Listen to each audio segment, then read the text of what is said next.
তাহলে আজকে ঘুমের ছুটি, আজকে রাত্রে জাগরণ করতে হবে, কারণ আজ তো জাগরণ, আজকে রাস।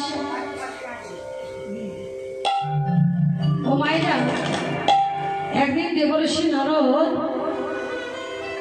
কি করলেন না, নারায়ণের কাছে গিয়ে বলছে, দয়াময়, এই জগতে সবাই হচ্ছে মায়ার দাস, সবাই মায়ার বশীভূত, মায়া সবাইকে ভর করেছে, কিন্তু দেখো এই যে আমাকে, হ্যাঁ আমাকে দেখো প্রভু, আমাকে দেখো ভালো করে, আমাকে কিন্তু কোনোদিন কোনো মায়া গ্রাস করতে পারে আর পারবেও না।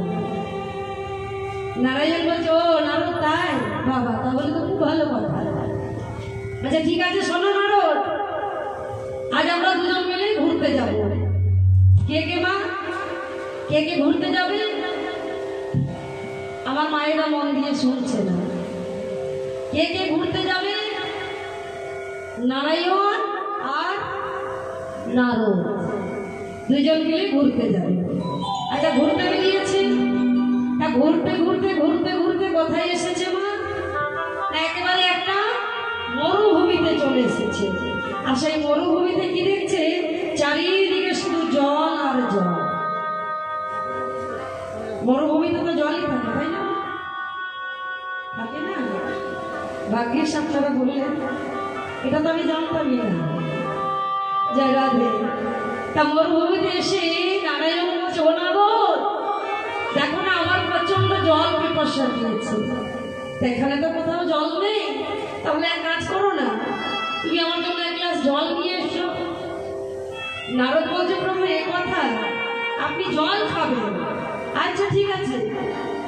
নারদ বেরোলেন জল আনতে। ও মা, সারাটা দিন ওই জল জল জল জল করে ঘুরছে, কিন্তু কোথাও জল পেল না। এই জল খুঁজতে খুঁজতে দুপুর গড়িয়ে একেবারে সন্ধ্যা হয়ে গেল। আর যেটা সন্ধ্যা হয়ে গেল, আর ঠিক সেই সময় নারদ দেখতে পেল যে ছোট্ট একটা কুঠির, আর সেই কুঠিরে ওই টিম টিম করে একটু আলো জ্বলছে। তা নারদ ছুটতে ছুটতে সেই কুঠিরের সামনে গিয়ে বলছে, এই যে বাড়িতে কেউ আছো? বাড়িতে কেউ আছো? ওমা ঠিক সেই সময় একটা হারিকেনের আলো জ্বালিয়ে এক অপরূপ সুন্দরী এক রমণী বেরিয়ে এসে বলছে, আপনি কি আমায় কিছু বলছেন? যেই না এসে দাঁড়িয়েছে মা, নারদ কি করলো, তা সেই সুন্দর রমণীটাকে দেখে সে যে জল নিতে এসেছে জলের কথা ভুলে গেল। সে জলের কথা ভুলে গেল, আর ভুলে গিয়ে বলছে, হ্যাঁ গো, তোমার নাম কি? তোমার বাড়িতে কে কে আছে? মেয়েটা বলছে, শোনো, আমার বাড়িতে কেউ নেই, তবে আমার পিতা আছে। যখন আমি বিপদে পড়ি তখন তাকে ডাকলেই, স্মরণ করলেই সে আমায় রক্ষা করে। নারদ বলছে, কাউকে থাকারও দরকার নেই, তোমার বাড়িতে কাউকে থাকার দরকার নেই। তা হ্যাঁ গো সুন্দরী, আমি বলছিলাম কি, তা বলুন আপনি কি বলতে চাইছেন? তা আমি বলছিলাম, আমারও তো কেউ নেই, আর ওই যে তুমি বললে যে তোমারও কেউ নেই, তাহলে এক কাজ করো না, তোমাকে প্রথম দেখে আমার খুব ভালো লেগে গেছে, হ্যাঁ আমি তোমাকে ভালোবেসে ফেলেছি, তাই বলছি কি, তুমি কি আমায় বিবাহ করবে? মেয়েটা বলছে, ঠিক আছে, আমারও তো কেউ নেই, ঠিক আছে বিবাহ করবো। ওমা বিবাহ হয়ে গেল, জলের কথা ভুলে গেল, এবার সংসার করছে, জলের কথা মনে নাই। এই সংসার করতে করতে দেবর্ষি নারদের একটা পুত্র সন্তান হলো, কিন্তু জলের কথা মনে নাই। সংসার করছে দুজন মিলে, এই সংসার করতে করতে আবার একটা কন্যা সন্তান হলো, কিন্তু জলের কথা মনে নাই। নারায়ণ বলছে, নারদ, আমি তোমায় পাঠালাম জল আনতে, আর এখন তুমি স্ত্রী পুত্র কন্যা নিয়ে সুখে সংসার করছো। বা নারদ বা। ভগবান বলছে, শোনো নারদ, বলে যে করে আমার আশ, আমি করি তার সর্বনাশ, আর যদি সে না ছাড়ে আশ, আমি হই তার দাসের দাস।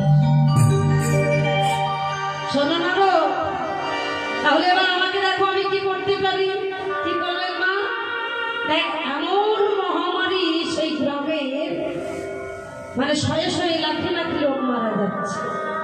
এই যে 2019-20 একটা এসেছিল না করোনা ভাইরাস, হ্যাঁ, এমন লকডাউন হয়েছিল যে কেউ কারো মুখ দেখতে পেত না, কারোর সাথে কথা বলা চলতো না, ঘর থেকে বেরোনো যেত না, এমনকি এই হরিবাসনও বন্ধ হয়ে গিয়েছিল। তা নারদ তখন তার স্ত্রীকে ডেকে বলছে, হ্যাঁ গো, আমাদের এক কাজ করো, আমাদের এই দুটি সন্তানকে নিয়ে আর ওই যা গয়নাকাটি টাকা পয়সা আছে তুমি একটা ওই পুটলির মধ্যে বাঁধো, আর বেঁধে আমরা এই দেশ ছেড়ে অন্য দেশে চলে যাবো। বলে আচ্ছা ঠিক আছে তাহলে চলো। ও মা, এত যে মহামারী, কিন্তু নারদের জলের কথা মনে নেই যে সে জল নিতে এসেছে।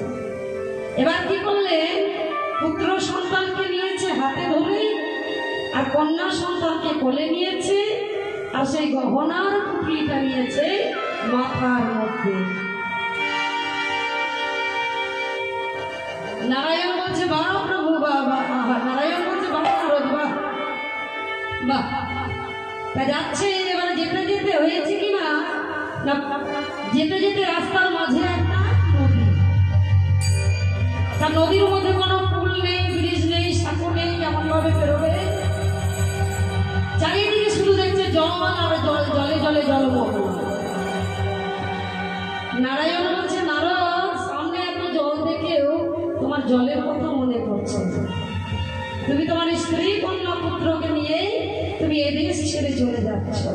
তেমন সময় দেখতে পেলে একটা কাঠের গুড়ি এবার থেকে ওপার দেওয়া আছে। তখন তার স্ত্রী বলছে, এখন আমি বেরোতে পারবো না। বলে, আরে তোমার কোনো ভয় নেই, তুমি আমায় শক্ত করে পেছন দিকে ধরো, আর আমি আমার সন্তানদের একজনকে বলে নিয়েছি আর একজনকে হাতে, আর এইভাবে চলে যাচ্ছে মা। আর যেতে যেতে নারায়ণ বলছে, পবনদেবকে ডেকে বলছে, ও পবনদেব, একটু বাতাস দাও তো। ওমা যেই না একটু বাতাস দিয়েছে, আর এইভাবে নারদ যেতে যেতে এই হেলতে হেলতে হেলতে হেলতে হাতের ছেলেটা ছেড়ে দিল। স্ত্রী চিৎকার করলো, এই তুমি কি করলে? 5টা নেই 10টা নেই, একমাত্র আমার পুত্র, তাকে তুমি ছেড়ে ফেললে। শোনো, এখন এসব ভাববার সময় নয়, এখনো কন্যা সন্তান কাছে, তার কথা ভাবো, চলো তাড়াতাড়ি বেরোতে হবে। এই চলে যাচ্ছে মা, পুত্র চলে গেল, কিন্তু জলের কথা মনে পড়লো না। নারায়ণ বলছে, পবনদেব, ওই বাতাসটা আরেকটু জোরে বাড়িয়ে দাও। এই যেই না জোরে বাড়িয়ে দিয়েছে মা, আর এইভাবে চলতে চলতে চলতে চলতে কন্যা সন্তান পড়ে গেল। স্ত্রী বলছে, স্বামী, এ তুমি কি করছো? পুত্র গেল, কন্যা গেল। আরে শোনো, শাস্ত্রে বলে না যে গাছ যদি বেঁচে থাকে আবার ফল হবে। চলো, এখন আমাদের চলে যেতে হবে। নারায়ণ বলছে, বাহ, সামনে এত জল দেখে জলের কথা বলে, স্ত্রীকে নিয়ে চলে যাচ্ছে মা, গহনার পুটলি আছে মাথায়। নারায়ণ বললেন, পবনদেব, আর একটু বাতাসটা বাড়িয়ে দাও। এই যেই না আর একটু বাড়িয়ে দিয়েছে, আর সেই গহনার পুটলিটাই চলতে চলতে চলতে একেবারে জলের তলায়। হ্যাঁ গো, এই যে একটার পর একটা সবকিছু চলে গেল, এবার আমরা কি করব? বলে, শোনো, দেহে যদি প্রাণ থাকে তাহলে আবার গহনা হবে, টাকা পয়সা হবে। চলো, তুমি আমার হাতটা শক্ত করে ধরো, তুই চলো, চলে যাই। নারায়ণ বলল, পবনদেব, এবার বাতাসটা একটু জোর করে বাড়িয়ে দাও। এই যেই না জোর করে বাতাসটা বাড়িয়ে দিয়েছে মা, আর দুজনে চলতে চলতে চলতে চলতে দুজনে জলের মধ্যে হাবুডুবু খাচ্ছে। স্ত্রী বলছে, স্বামী তুমি কোথায়? আর স্বামী বলছে, হ্যাঁ গো, তুমি কোথায়? এই দুজন মিলে হাবুডুবু খাচ্ছে, কিন্তু তাও নারদের জলের কথা মনে পড়ছে না। আর এই জলের মধ্যে হাবুডুবু খেতে খেতে ঠিক যেখানে জল নিতে এসেছিলেন সেই মরিচিকাই হয়ে গেল। আর দেখছে নারায়ণ দাঁড়িয়ে আছে। প্রভু, তুমি এখানে কি করছো? আর জলটা কোথায়? আর আমার স্ত্রী কোথায়? বলতে, শোনো নারদ, এই যে এতক্ষণ তুমি যা কিছু দেখলে, এই সবটাই ছিল মায়া।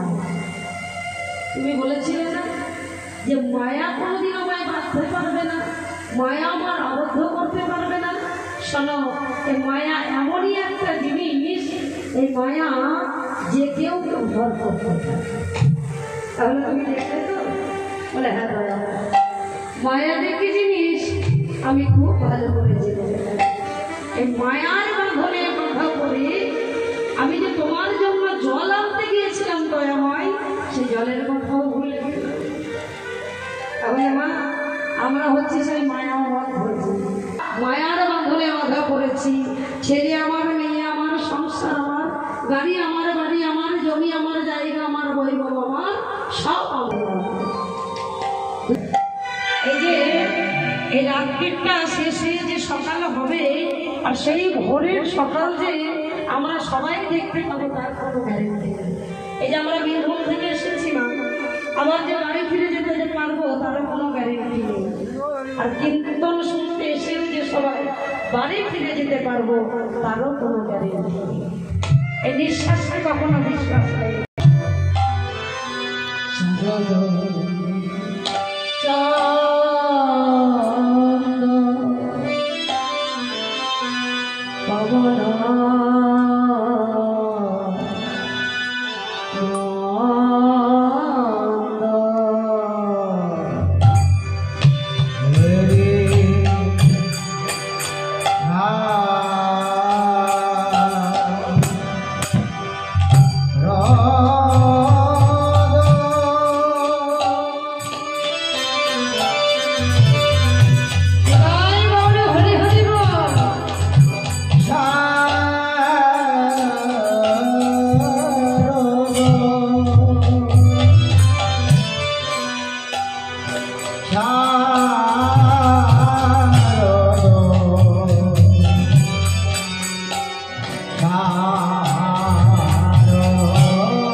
কারা কারা প্রস্ফুটিত হয়েছে,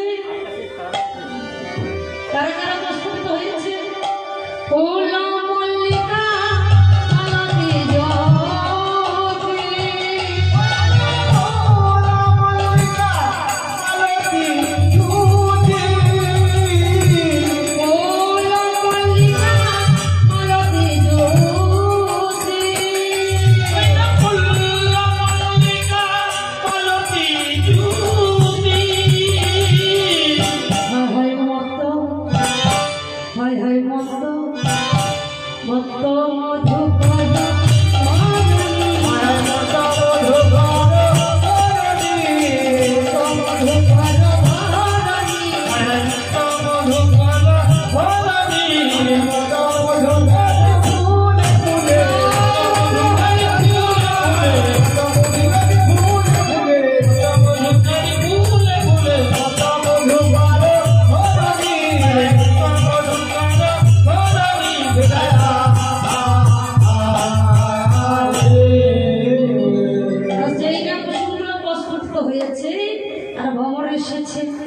ভ্রমণের কাজ হচ্ছে কি মা?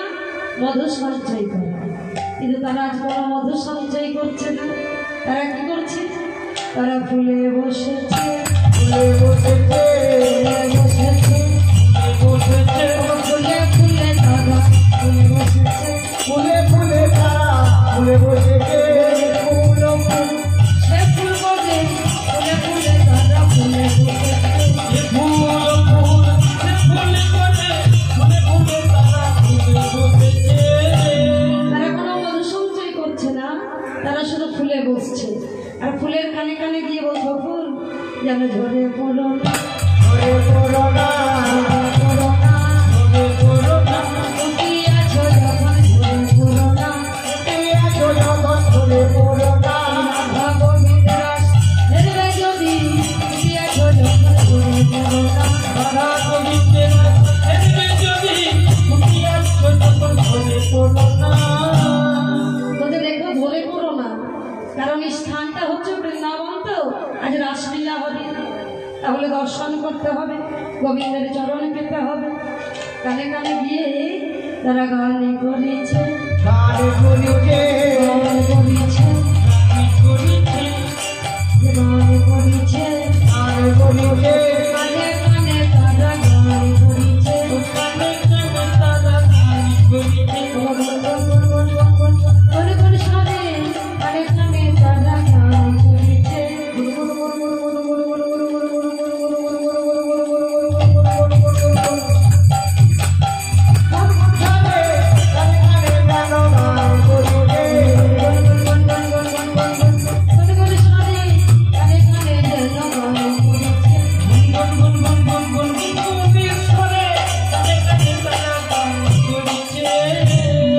আজ গোবিন্দ আমার যমুনার কুলে দাঁড়িয়ে অপরূপ সভাটি দর্শন করছে। আর দর্শন করে মনে পড়ে গেল সেই দিনের কথা, ভগবানের পূর্বের প্রতিশ্রুতির কথা। এই যে ভগবানের আশীর্বাদ করেছিলেন মা, তার দুটি কারণ। এক হচ্ছে কন্দর্পের দর্প চূর্ণ করা, আর এক হচ্ছে ব্রজগোপীদের মনোবাসনা পূর্ণ করা। তাই ভগবান পিতা রাতি শারদ ফুল মল্লিকা বিশরন্ত মনস চক্রে যোগ মায়ার উপাসিতা।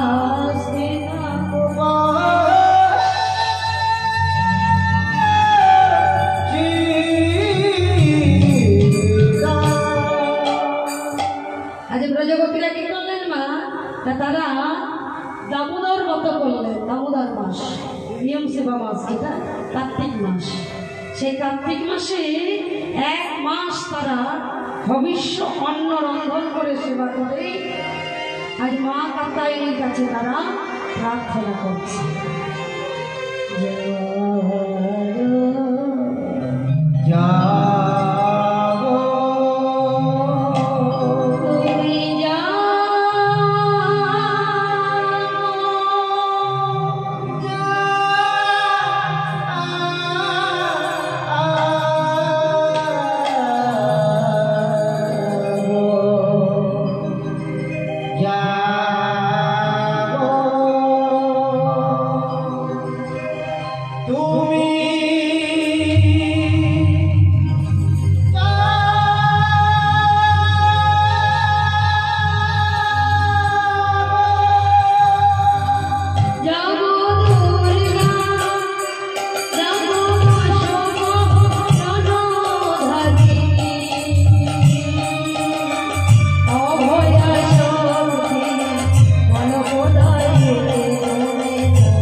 তোমাদের সাধনায় আমি সন্তুষ্ট হয়েছি, তোমরা আমার কাছে কি চাও? মাগো, তোমার কাছে আমরা কি চাই জানো? আমাদের কৃষ্ণ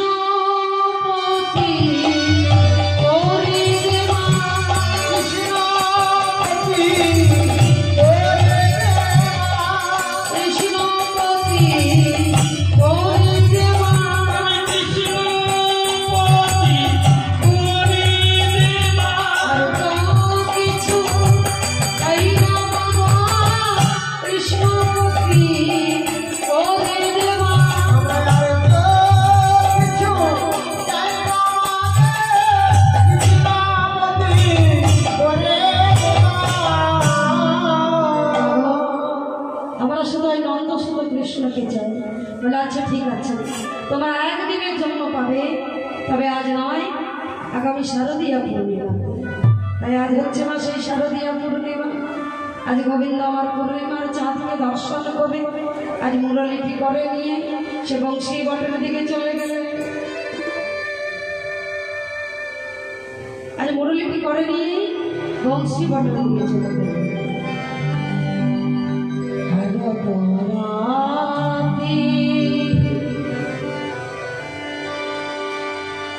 ওই ছানা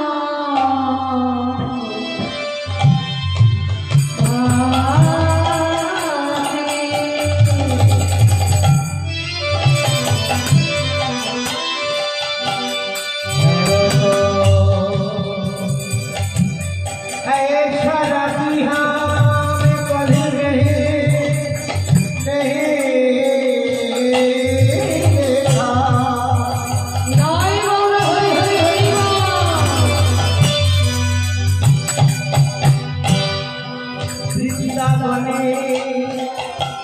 সারা দুনিয়া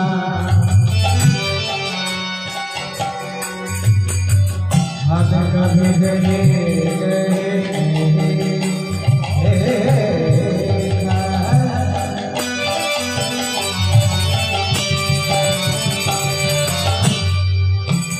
ও গোহেরা গো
আর যেই না মুরলীর ধ্বনি শুনেছে না, হাতটা সরে গেল।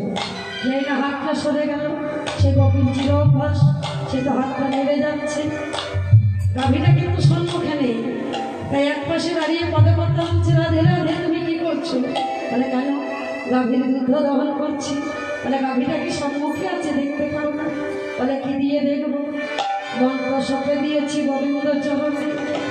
আরে গোপীমা আজ সাজুগুজু করছে রাস মঞ্চে যাওয়ার জন্য। কিন্তু কেমন ভাবে সাজছে?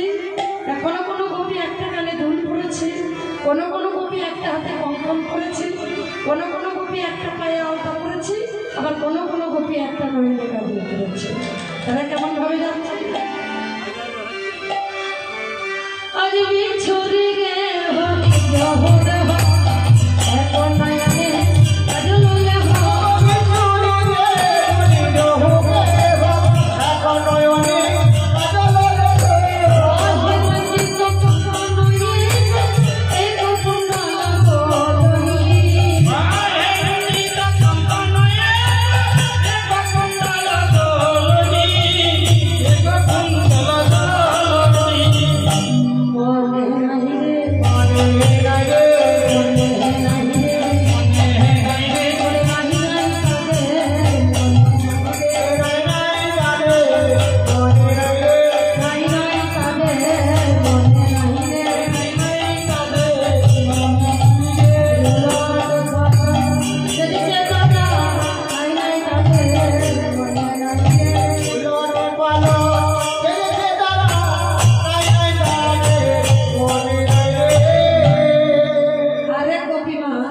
বাড়ি থেকে বেরিয়ে যাচ্ছে ভালো আস্তে আস্তে। কেমন ভাবে?